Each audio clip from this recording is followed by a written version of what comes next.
Hey guys, how's it going? This is Nikhil again. So today in this video, we're going to be talking about ReactJS. So ReactJS is like something people use to create applications. So it's more effective and it helps a lot when creating normal apps. And today I'm going to show you guys all about it and two simple projects with ReactJS that I made. So hope you guys enjoyed today's video. It'll be a really informative one and hope you guys learn a thing or two. So I made this really short little slideshow to show what ReactJS is. So ReactJS. So React is a JavaScript library for building fast and interactive user interfaces for the web, as well as mobile applications. It is an open source, reusable component-based front-end library. So that means anyone can just go into React's coding and change it and improve it. So I think that's something that's really cool. It's an open source initiative.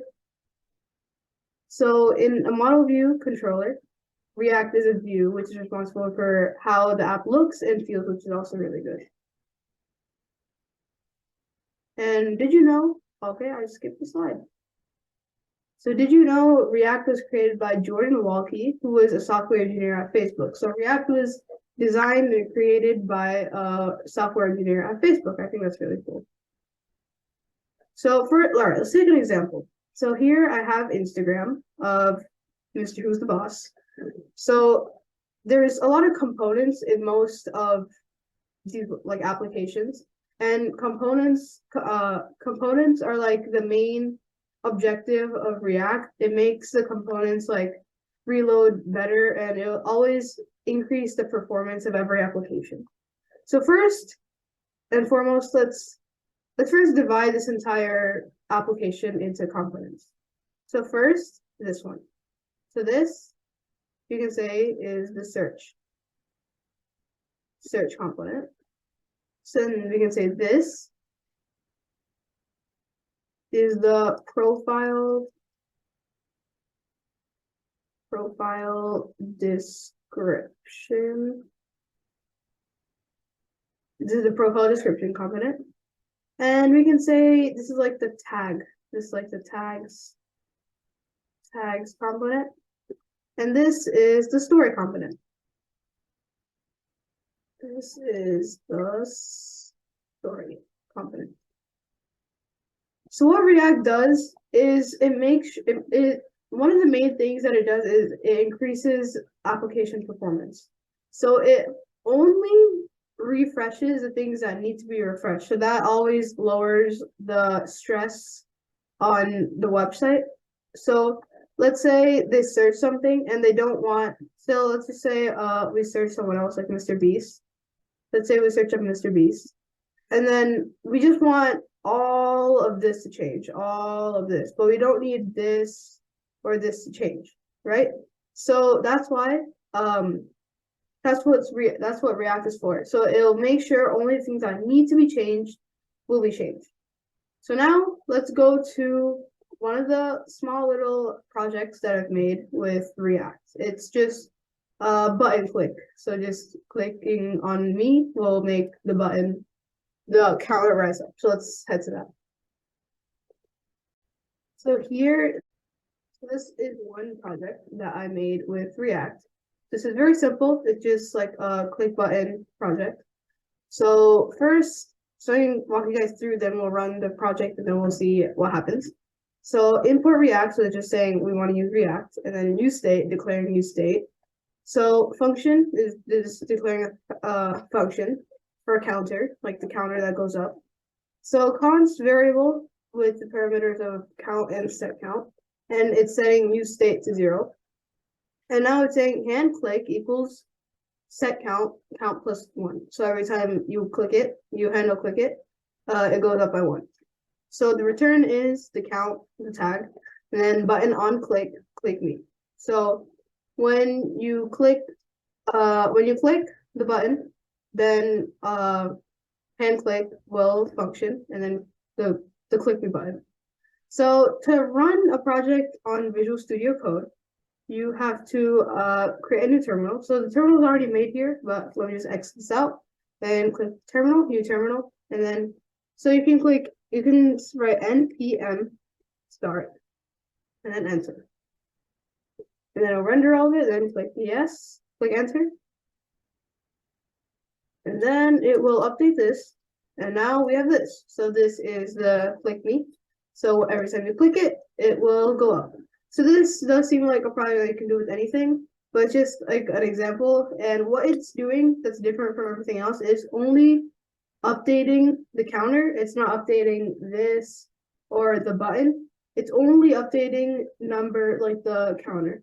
So that's why it makes it much faster, and it increases the quality and how fast the app will run.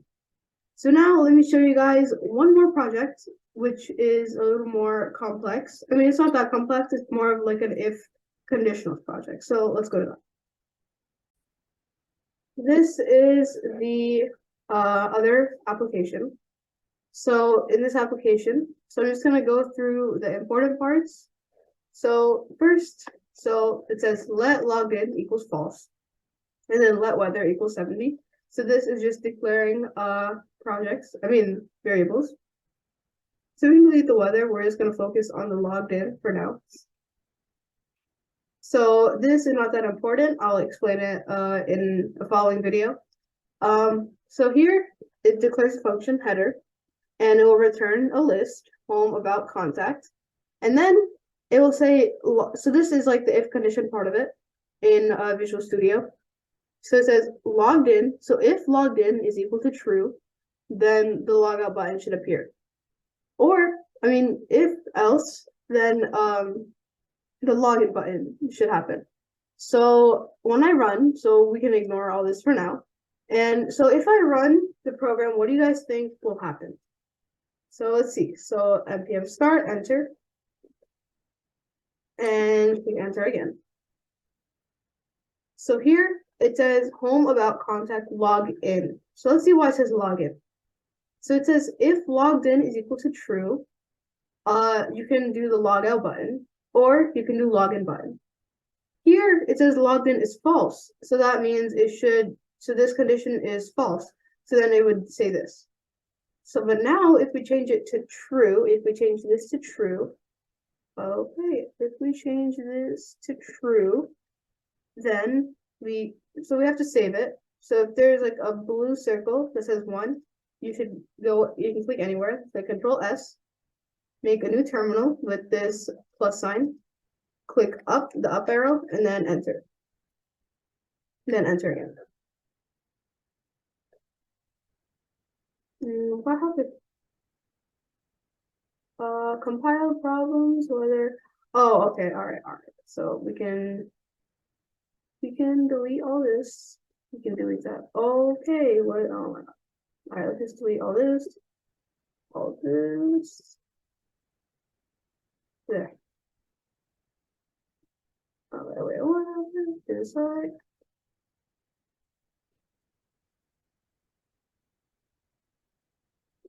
Okay, this should be fine now. So Control S.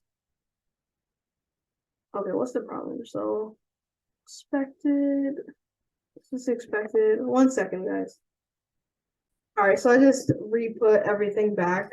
It didn't let me because I didn't declare a weather, and I tried to declare weather. It's fine, whatever. So let's just ignore that. So let's go to the terminal, add a terminal, and then so because we put, so let's put true here. So what do you guys think will happen once when I make it true? Let's see. So npm start, and it will start, and enter again. And it's loading, and yep, see how it says logout. So it says logout because the variable is true, and that's what the if condition said. So yeah, that's it, guys. Hope you guys enjoyed today's video and you guys learned a thing or two. So this was React, and again, another fact is it was made by Jordan Walke from Facebook, which I think is really cool. It was designed by Facebook, so it's like owned by Facebook. So yeah, hope you guys learned a thing or two from this video, and I'll see you guys in the next one. Thanks, guys.